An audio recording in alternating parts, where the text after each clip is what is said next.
चिराग पासवान एक बड़ी पार्टी के राष्ट्रीय अध्यक्ष हैं। पता नहीं मेरी बात उनको पसंद आएगी या नहीं आएगी, लेकिन इनको राहुल गांधी से सीखना चाहिए।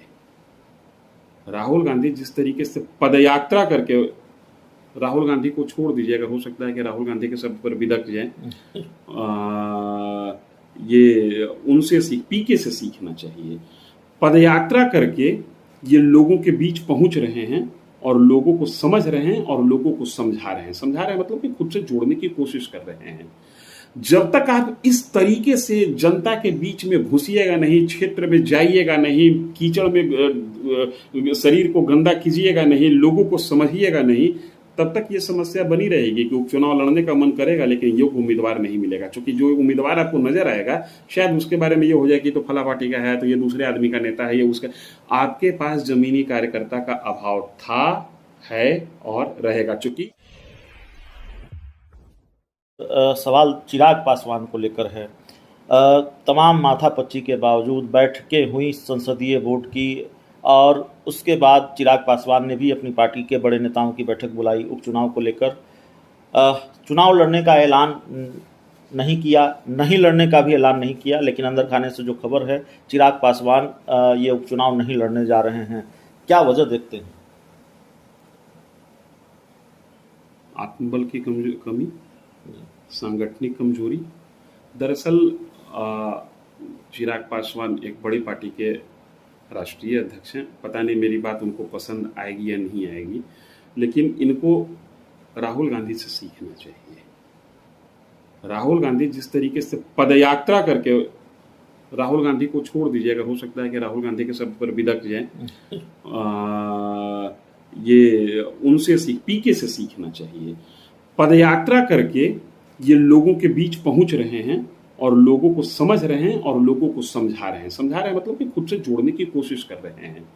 जब तक आप इस तरीके से जनता के बीच में घुसिएगा नहीं, क्षेत्र में जाइएगा नहीं, कीचड़ में शरीर को गंदा कीजिएगा नहीं, लोगों को समझिएगा नहीं, तब तक ये समस्या बनी रहेगी कि उपचुनाव लड़ने का मन करेगा लेकिन योग्य उम्मीदवार नहीं मिलेगा। क्योंकि जो उम्मीदवार आपको नजर आएगा शायद उसके बारे में ये हो जाए कि तो फला पार्टी का है, तो ये दूसरे आदमी का नेता है, ये उसका।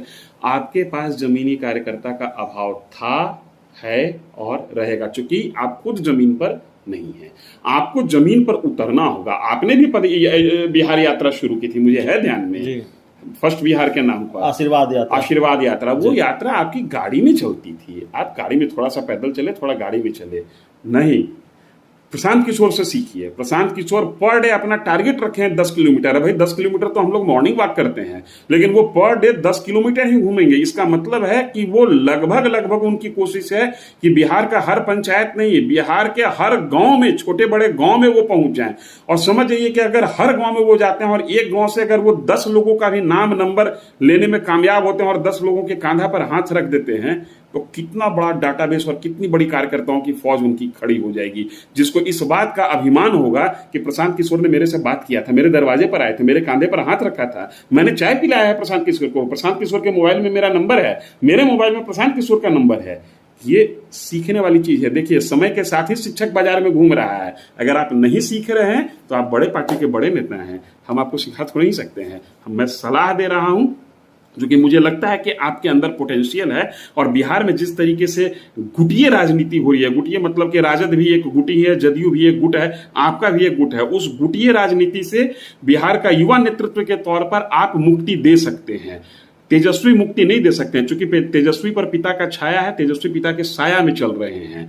आप पिता के साया से मुक्त हो गए हैं, आप में वो क्षमता मिला है, आपको वो अवसर मिला है। बाकी पार्टी आपकी राजनीति। एक तस्वीर पर हम चर्चा करना चाहते हैं। सवाल चिराग पासवान से जुड़ा हुआ ही है। चिराग पासवान के पिता और लोक जनशक्ति पार्टी के संस्थापक रामविलास पासवान की दूसरी पुण्यतिथि थी। चिराग पासवान ने शहर बन्नी में उनकी आदमकद प्रतिमा का अनावरण किया और पटना में पशुपति कुमार पारस, जो रालोसपा के राष्ट्रीय अध्यक्ष हैं, केंद्रीय मंत्री हैं, उनके दफ्तर में, रालोसपा के दफ्तर में उनकी पुण्यतिथि का आयोजन किया गया। बीजेपी के बड़े बड़े नेताओं ने अपनी मौजूदगी दर्ज कराई। क्या इसका ये मतलब निकाला जाए, भारतीय जनता पार्टी अब खुलकर पशुपति पारस के साथ खड़ी है और चिराग पासवान और बीजेपी के बीच जो डील होनी थी वो तकरीबन ख़त्म हो गई है, मामला अटक गया है? नहीं, मैं आपकी बात से सहमत नहीं हूँ, क्योंकि आज या कल मैं कहीं पढ़ रहा था जिसका लबुल हुआ ये था कि ये डील लगभग लॉक हो चुका है।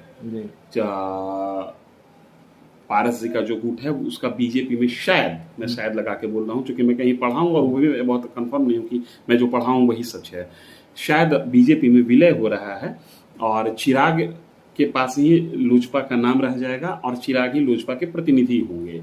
मैं अभी भी कह रहा हूं, ये चीज, इस बात को किनारे रख दीजिए कि क्या हुआ, क्या खबर है, क्या नहीं खबर है।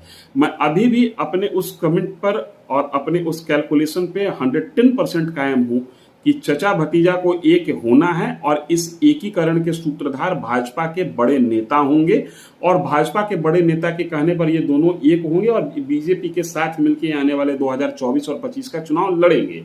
अब रहा प्रश्न की जो पुण्यतिथि के दिन क्या तस्वीर निकल कर आई, जाहिर सी बात है कि अभी पारस गुट जो है वो बीजेपी के साथ स्पष्ट रूप से है, चिराग गुट अभी बीजेपी के साथ छद्म रूप से है, तो छद्म के साथ तस्वीर नहीं आ सकती है, तस्वीर तो स्पष्ट के ही साथ आएगी ना।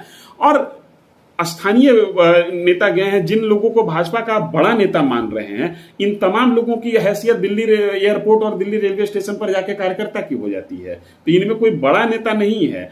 ये लोग मीडिया मैनेजमेंट के तहत बयान दे के थोड़ा बड़ा बने रहते हैं। दिल्ली में जो पार्टी का जो शीर्ष नेतृत्व है, जो जिसमें 5-6 बड़े नाम है, उनके सामने इनकी स्थिति खड़ा होने के लिए है जब वो इशारा करे तब, बैठने की स्थिति तभी है जब वो इशारा करे तब।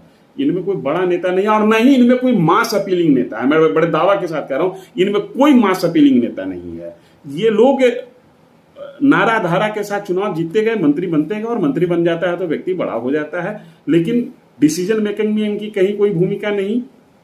राय इनसे मांगी जाए तो भी ये राय दें, इसमें भी ये संकोच रखते हैं कि अगला क्या पसंद कर रहा है उसी हिसाब से राय दें। इनमें कोई भी नेता ऐसा नहीं है जो कि केंद्रीय नेतृत्व के खिलाफ राय देने का हिम्मत रखता हो, ये आंख में आंख डाल के कहने की कोशिश हिम्मत रखता हो कि नहीं, आप जो सोच रहे हैं वो गलत है, यहाँ का कैलकुलेशन ये है, यहाँ पर ये होगा।